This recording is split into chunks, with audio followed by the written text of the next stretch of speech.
कभी रात की तन्हाइयों में जब तुम ये सब सोच रहे होते हो ना कि लोगों ने हर्ट कर दिया, मैं बहुत अच्छा हूँ लेकिन लोग अच्छे नहीं, मेरी ज़िंदगी का कोई मकसद ही नहीं, मुझे कुछ समझ ही नहीं आ रहा वगैरह वगैरह, कभी ना चाहते हुए मुसल्ला बिछाकर उस पर बैठ जाओ और दिल की गहराइयों से सिर्फ इतना कहो कि ऐ वो ज़ात जिसने मुझे पैदा किया, ऐ वो ज़ात जो मेरे साथ है, जो मुझसे भी अच्छे तरीके से जानता है, ऐ वो ज़ात जो सबकी सुनता है, ऐ वो ज़ात जो बेसहारा लोगों का सहारा है, ऐ वो ज़ात कि जिसे जब कोई जहां से जैसे भी पुकारता है वो उसे लब्बैक कहता है, ऐ वो ज़ात जो टूटे हुए दिलों को जोड़ देता है, जो ऐब से पाक है, जो बुराई से पाक है, जो बेवफाई से पाक है, ऐ वो ज़ात जो मुझे समझता है, ऐ वो ज़ात कि जिसके सामने जब कोई खाली हाथ या खाली दामन लेकर आता है तो वो उसे खाली हाथ वापस नहीं भेजता, है वो ज़ात कि जिसके पास लोग आते हैं अपनी मजबूरियां लेकर, अपनी परेशानियां लेकर, अपने गुनाह लेकर, लेकिन बदले में उनसे ये नहीं कहा जाता कि तुमने ऐसा क्यों किया,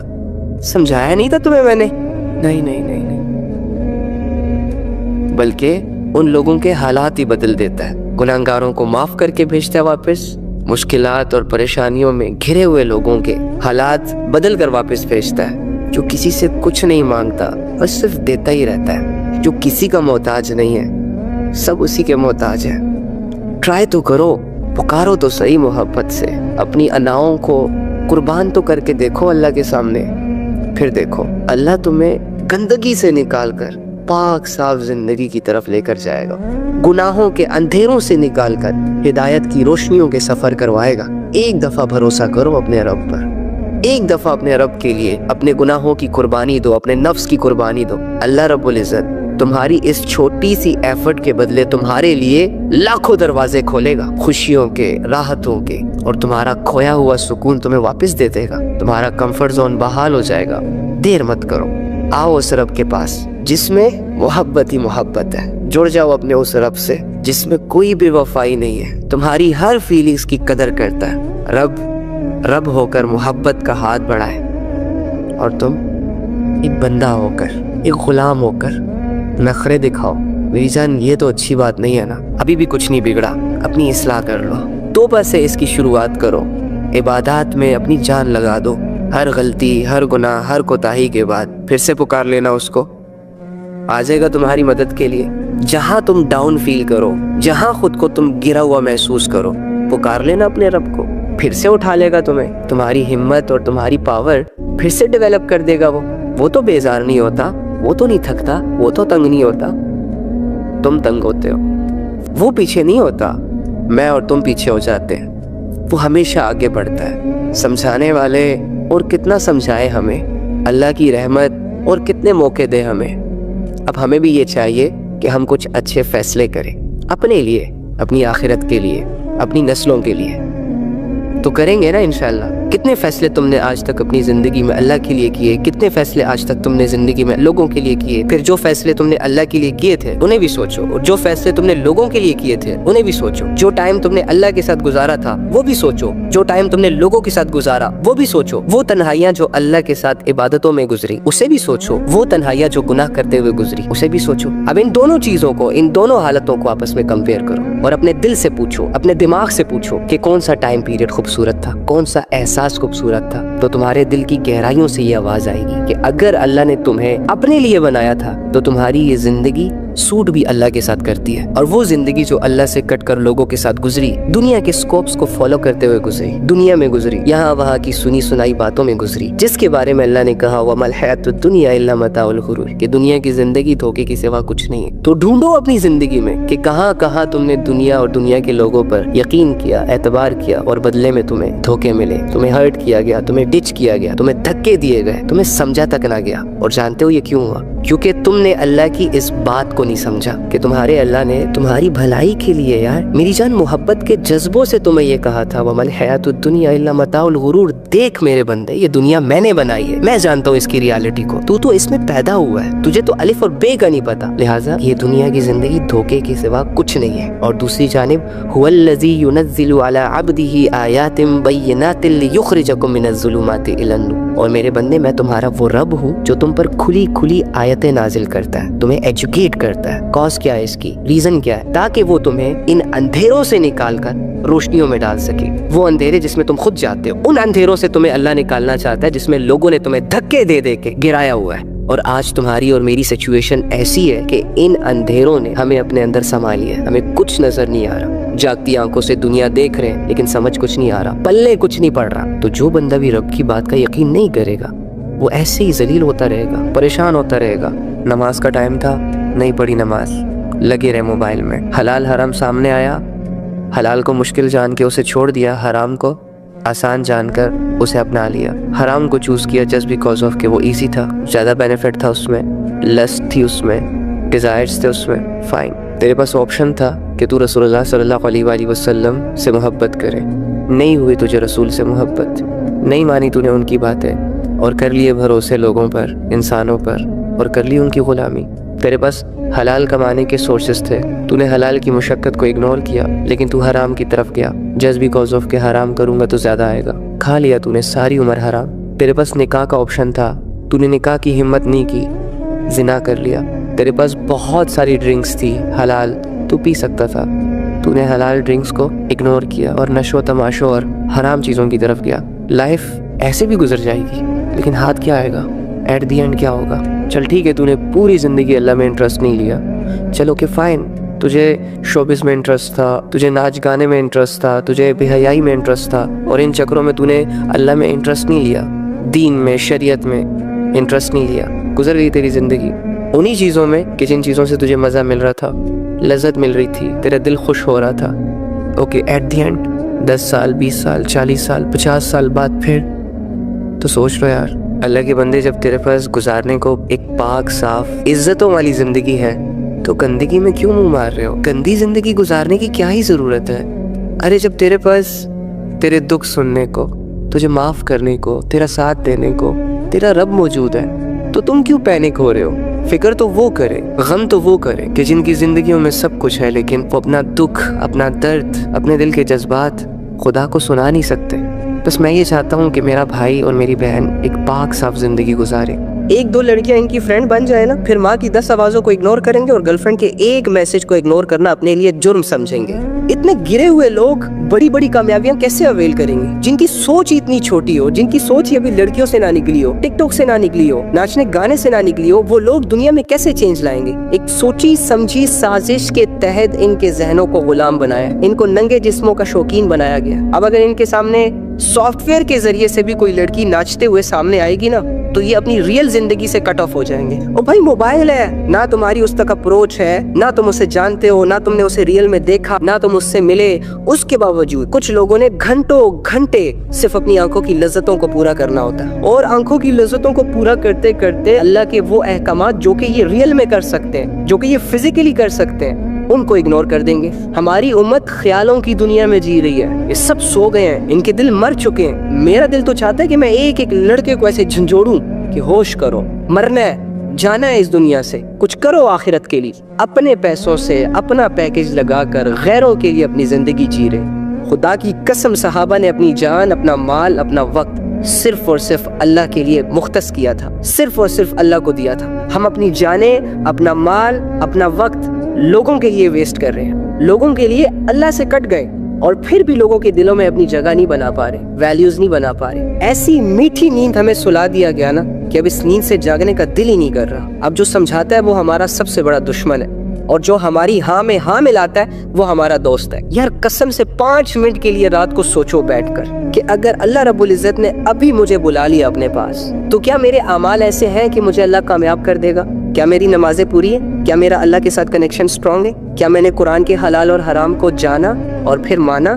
क्या नबी सल्लल्लाहु अलैहि वसल्लम की मोहब्बत मेरे दिल में है? क्या नबी सल्लल्लाहु अलैहि वसल्लम के तरीकों के मुताबिक मेरी जिंदगी है? अब हैरत की बात यह है कि जिस इंसान की जिंदगी में उसके अमाल डिस्टर्ब हो, जिस इंसान की जिंदगी में उसकी नमाजें डिस्टर्ब हो, जिस इंसान की जिंदगी में उसका इखलाक डिस्टर्ब हो, जिस इंसान की जिंदगी में उसके अल्लाह का ताल्लुक डिस्टर्ब हो, क्या ऐसे इंसान के साथ ये सूट करता है कि वो नाचे, वो गाए, वो अपने लिए दुनिया को ज्यादा जरूरी समझे, वो अपनी मौत को भूल जाए और दुनिया से मोहब्बत कर ले, या फिर अपनी सारी एफर्ट्स, सारी कोशिशें लड़कियों को मुतासिर करने पर लगा दे? यार हमें पहले चाहिए कि हम अपने अल्लाह के साथ अपना ताल्लुक स्ट्रॉन्ग करें, लेकिन हम पैसे की फिक्र पहले करते हैं, आखिरत की फिक्र बाद में करते हैं। लोगों की फिक्र पहले करते हैं, अल्लाह की फिक्र बाद में करते हैं। दुनिया की फिक्र पहले करते हैं और मरने के बाद वाली जिंदगी की फिक्र, मैदान हशर की फिक्र बाद में करते हैं। तो फिर तो अल्लाह ने भी कहा है ना कि तुम जिसकी मेहनत करोगे वही चीजें तुम्हें मिलेंगी। तो यार इस उम्मत को समझाने की जरूरत है कि खुदा के बंदो, अल्लाह को इग्नोर करके दुनिया में नाम नहीं बनता, और अगर ये जिंदगी अल्लाह के साथ नहीं गुजर रही तो दौलत, पैसा, शोहरत, लड़कियां, लड़के, गाड़ी, बंगले, ये चीजें तुम लोगों को कभी भी सेटिस्फाइड नहीं कर सकती। सारे लोग अल्लाह के सामने सफ़े बांध कर खड़े होंगे, सबको अपनी अपनी पड़ी होगी, कोई किसी का नहीं सोचेगा। हमारी सो कॉल्ड मोहब्बतें, दो चार चाहतें, दो चार ख्वाहिशें, ईच एंड एवरीथिंग हमारे दिमागों के आखिरी कोनों से भी निकल जाएगी।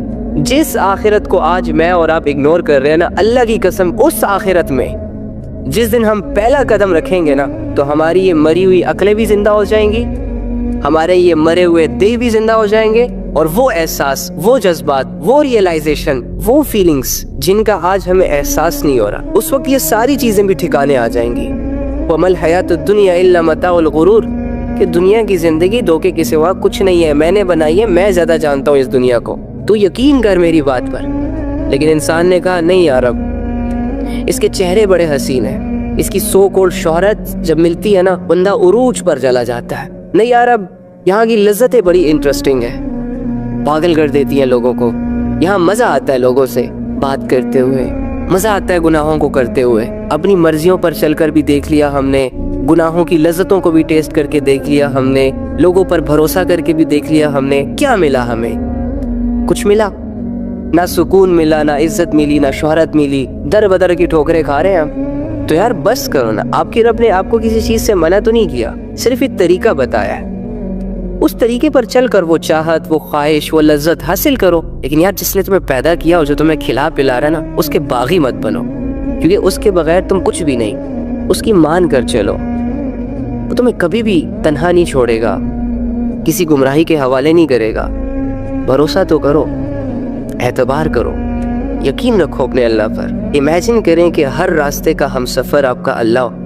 इमेजिन करें कि आपका यकीन, आपका भरोसा, आपका एतमाद अल्लाह से जुड़ जाए, तो जिंदगी में कभी भी आप मायूस हो सकते हो। जिस काम में अल्लाह तुम्हारा मददगार बन जाए, वो काम कभी अधूरा रह सकता है, और अगर अधूरा रह भी गया, अधूरे रहने में भी तुम्हारी भलाई होगी। शादी के मामले में बड़ी एहतियात किया करें, बहुत एहतियात किया करें। हमारे जो माइंड सेट है ना, वो मैच्योर नहीं है अभी, तो हम बहुत छोटी चीज़ों से मुतासिर होकर शादी का फैसला करते हैं, जैसे कि किसी के हुस्न से, या किसी के स्टेटस से, या किसी की अच्छाइयों से जो ज़ाहिरी होती हैं। प्रॉपर तरीके से उसको नहीं जानते और झट से ये फैसला कर लेते हैं कि बस ये बंदा या ये बंदी मेरी ज़िंदगी को चार चांद लगा देगा, और अपनी सारी ज़िंदगी उसके हवाले कर देते हैं। हालांकि हमें उसके बैकग्राउंड का कुछ नहीं पता होता, हालांकि हमें उसके मिजाज का पता नहीं होता, उसके कॉम्प्रोमाइज़ लेवल का पता नहीं होता, उसकी एजुकेशन का पता नहीं होता, वो किन लोगों में उठता है बैठता है, या किन लोगों के साथ उसके अफेयर्स चल रहे हैं, वो कुछ भी पता नहीं होता। और हम दो चार चीज़ों से मुतासिर होकर किसी से भी शादी के फैसले कर लेते हैं, मटीरियलिस्टिक चीज़ों को सामने रखकर शादी के फैसले कर लेते हैं। तो ऐसा ना किया करें।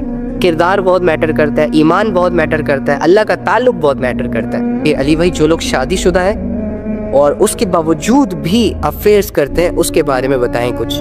आप यकीन करें, इंतहाई घटिया किस्म के लोग होते हैं वो मर्द भी घटिया है, वो औरतें भी घटिया है, जिनको अल्लाह रब्बुल इज़्ज़त ने एक हलाल रिश्ता दिया होता है, लेकिन उसके बावजूद हराम की तरफ जाते हैं। इसकी मिसाल ऐसी है कि घर में एक अच्छा खासा पक्का पकाया खाना मौजूद है, लेकिन वो जाके गंदगी के ढेर से कुछ उठा के खा रहा है और उसे लजीज समझ रहा है। कुरान में जो गैर शादीशुदा होते हैं, वो जब जिना करते हैं ना, तो उसके लिए ये हुक्म है कि इसे 100 कोड़े मारो सबके सामने, रहम ना करना। यानी कैन यू इमेजिन यार, जो रब इतना मेहरबान है, जो रब ये कहता है कि एक दूसरे को माफ करो, एक दूसरे पे रहम करो, वो रब भी जिना करने वालों के लिए ये कह रहा है कि अगर इनका जिना प्रूव हो जाए, अगर इनकी ये गंदगी प्रूव हो जाए, तो इनको सबके सामने 100 कोड़े लगाओ। जो शादीशुदा होते हैं, यानी जिन्होंने शादी कर रखी होती है, शादीशुदा होने के बावजूद वो अफेयर्स चलाते हैं और उन अफेयर्स में उनसे जिना हो जाता है, तो अल्लाह रब्बुल इज़्ज़त ने पता है उनकी क्या सजा रखी है? इन्हें संसार करो, इन्हें पत्थरों से हलाक करो, यानी एक किस्म से तो जैसे अल्लाह उनसे जीने का हक ही छीन रहा है। और ये लोग इतना लाइट समझते हैं इन चीजों को। जिनको अपनी आखिरत बर्बाद करने का शौक है, वो शौक से चलाए अफेयर्स, वो बीवियों को छोड़कर